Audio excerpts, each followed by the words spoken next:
Escorpiões. 3.000 mortes por ano. Os escorpiões são aracnídeos predadores e animais muito perigosos, de 1 a 23 centímetros de comprimento. Possuem 4 pares de patas, 2 garras e uma cauda estreita e segmentada com um ferrão na ponta.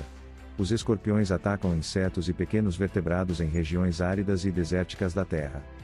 Todos os anos, 25 espécies de escorpiões venenosos envenenam 1,5 milhão de pessoas. 2.500 a 3.000 deles morrem.